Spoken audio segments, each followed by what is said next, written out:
I'm Justin. And I'm Travis, and this is Lateral G's. Welcome to episode 6 of our 87 Integra project series. We're really excited about where we are with this project, but we have a long way to go, so let's get started. Alright. The first parts we're going to be replacing in this video are new radius arms from Moog.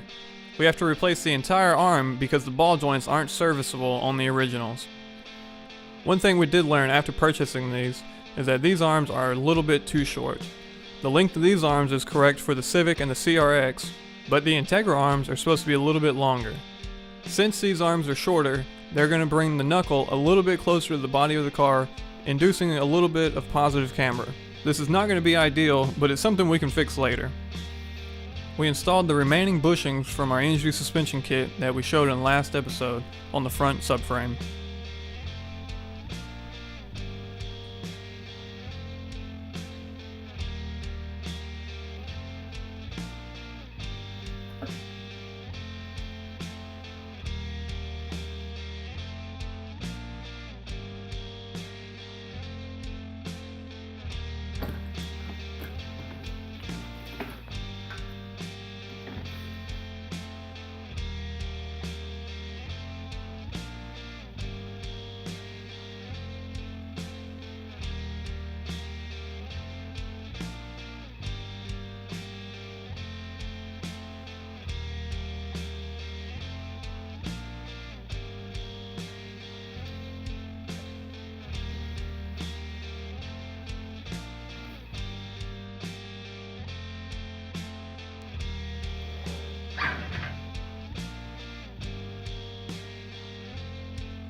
At this point in time, we had lost the nuts that hold the radius arm in, but we installed those later once we found them. Before the next step, we need to explain the modification we made to the lower control arms. Here are the two sets of torsion bars we have. One set from the blue 87, and the other set from the black 89 that we scrapped in episode 1. The front of both sets of the bars are the same. They both use a spline cut out in the torsion bar to line up on the control arm. The rear of the bars where they meet the torque tubes are different though. The 87s use a spline the same as the front, but the 89s just use a line of paint to line them up. Both setups have to be lined up correctly to keep the original ride height of the car the same. We used the control arms and the torsion bars from the 87 and the torque tubes from the 89. That way we won't have to file down the spline on the torque tube the same way we're going to have to on the control arm. This is to be able to rotate the torsion bar inside the control arm one spline over to lower the car. We aren't going to lower the car right now as it isn't recommended with stock diameter torsion bars, but in the future when we pick up a larger set, we'll be able to lower the car without any hassle. We ordered new replacement torsion bushings for the lower control arm from Chetas Auto.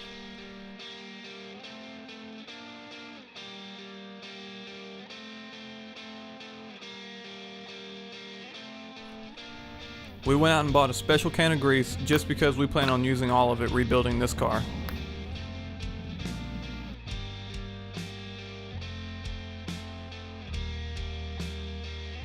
These bushings are required to be press fit on, so we stuck the control arm in the freezer and left the bushings outside on a hot day, and then I grabbed the mallet to press them on.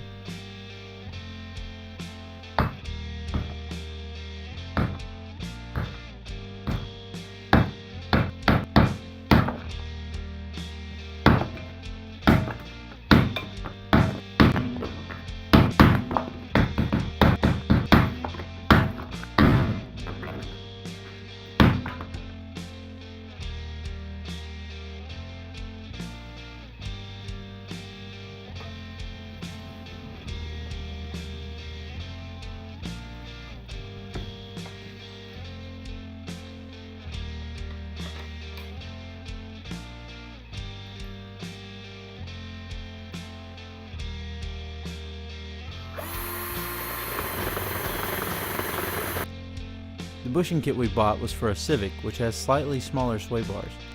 We took a 3/4 inch drill bit and drilled out the sway bar bushings to 19 millimeters.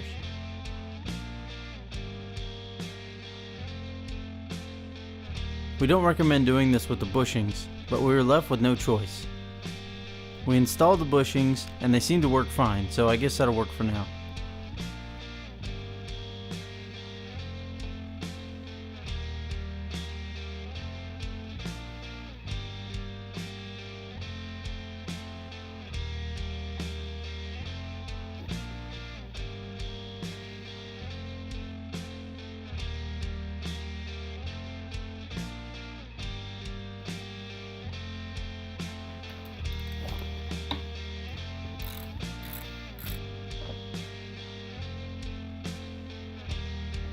We went ahead and installed the end links, but we actually don't recommend doing this until after the entire subframe is assembled.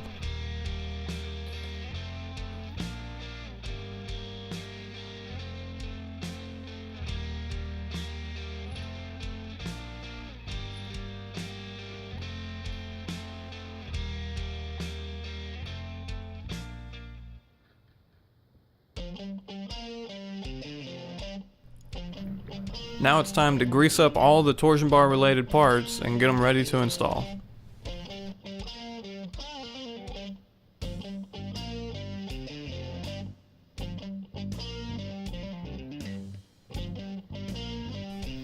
First, you slide the bar in from the back of the subframe until it sticks out of the control arm in the front.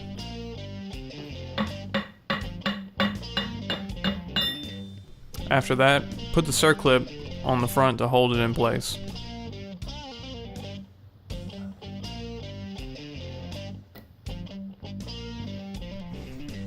Next, slide the torque tube over the rear of the subframe.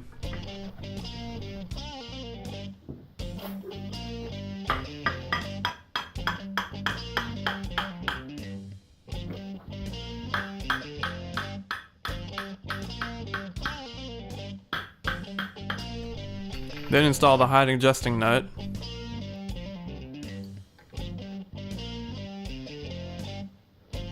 After that, tap on the front of the torsion bar to get it to stick out the back far enough to install the snap ring to hold it in place.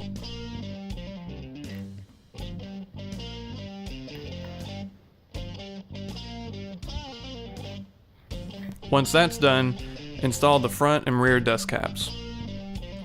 On video, this process looks a lot easier than it was.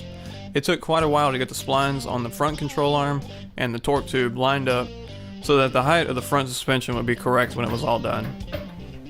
Now that the subframe is completely assembled, we threw it on the jack, lifted it up, and attached it to the car.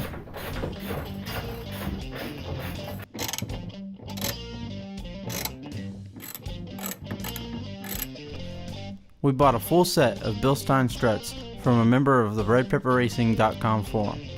We realize they're in pretty bad shape, but they're in a much better shape than the ones that were already on the car. We bought these used because you can't get them new anymore, and we're not big fans of the struts currently on the market for torsion bar Hondas. We do plan to have these struts rebuilt in the future.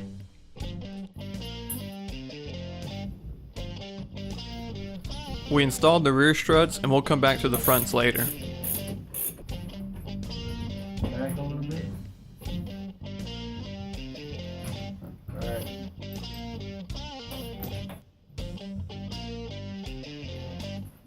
We bought the 84 to 87 Honda Civic and CRX rear hub and bearing assembly. We did this because it was about half the cost of buying the Integra version, and the only difference is there's no screw holes for the rotors in these. We have new studs to install on these hubs, so we went ahead and knocked out the original ones. We purchased a full set of ARP extended wheel studs.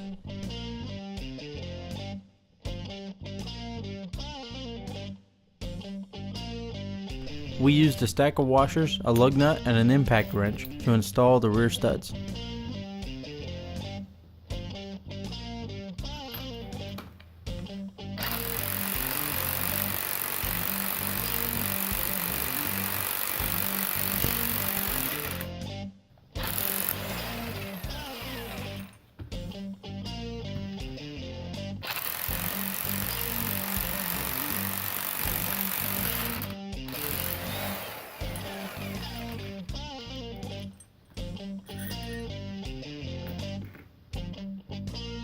We used the bearing separator to pull the inner races from the front hubs because we forgot to do this earlier.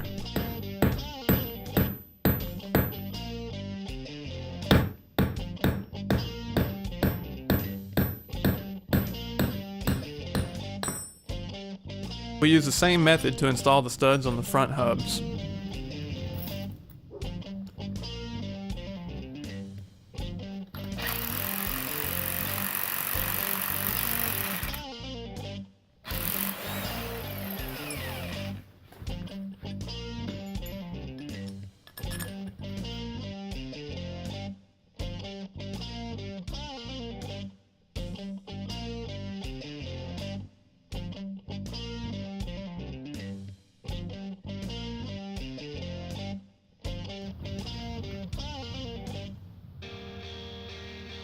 Up next, we're going to install these Timken front wheel bearings.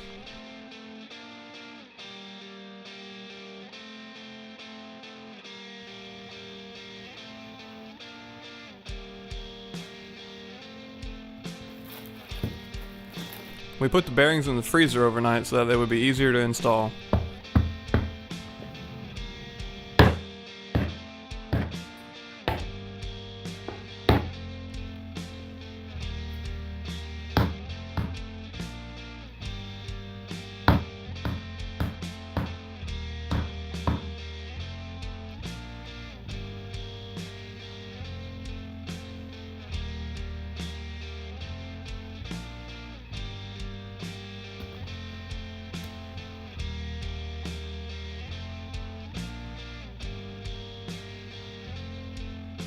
Once we had the snap ring in, we grabbed the front hub out of the freezer, and I used the bearing driver to get it pressed in.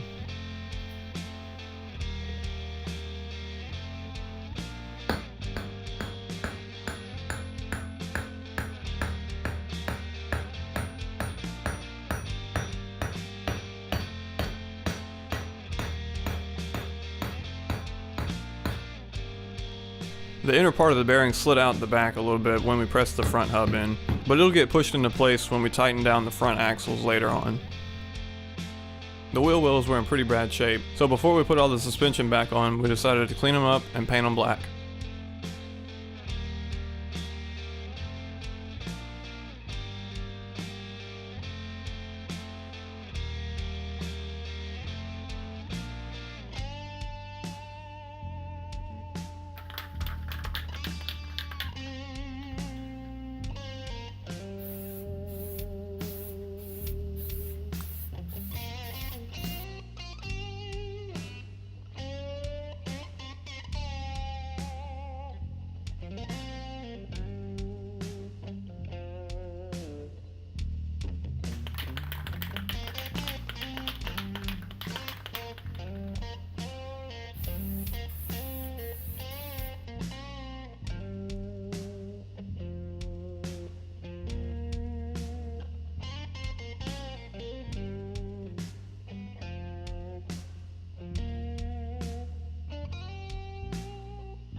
We got out the factory service manual so that we could torque everything to spec.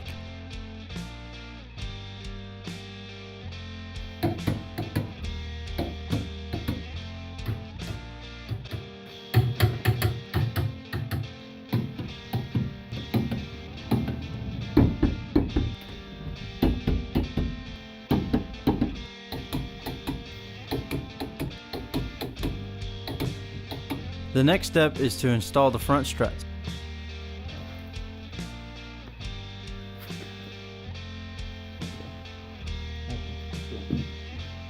I guess slide it up in here. Let me get these two bolts on it. Twist it clockwise a little bit.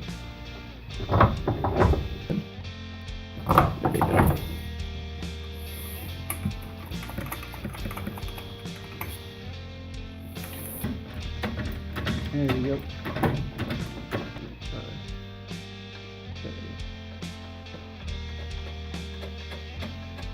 Next, we disassemble the steering rack to convert it from power steering to manual steering.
Okay. The whole point of the steering rack disassembly was to cut off the seal for the hydraulic fluid inside of the rack. Once this is done, we can start reassembly. That's the O-ring.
To prevent anything getting inside the steering rack where the hydraulic lines used to connect, we shoved a little piece of cardboard in and then covered it with a 2-part epoxy. These are the new inner and outer tie rod ends from Moog. These are the same part number, even though they're different colors. We got these on closeout from Rock Auto, so we guess they've changed their style through the years.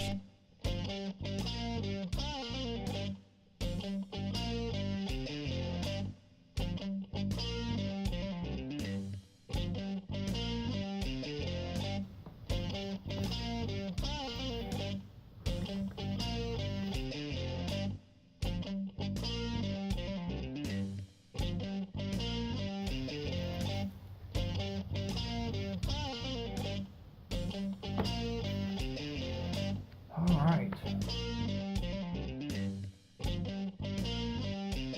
We just eyeballed it on the tie rod length, so we're definitely going to need an alignment when we get this car all back together.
That's all for this episode. Thanks for watching.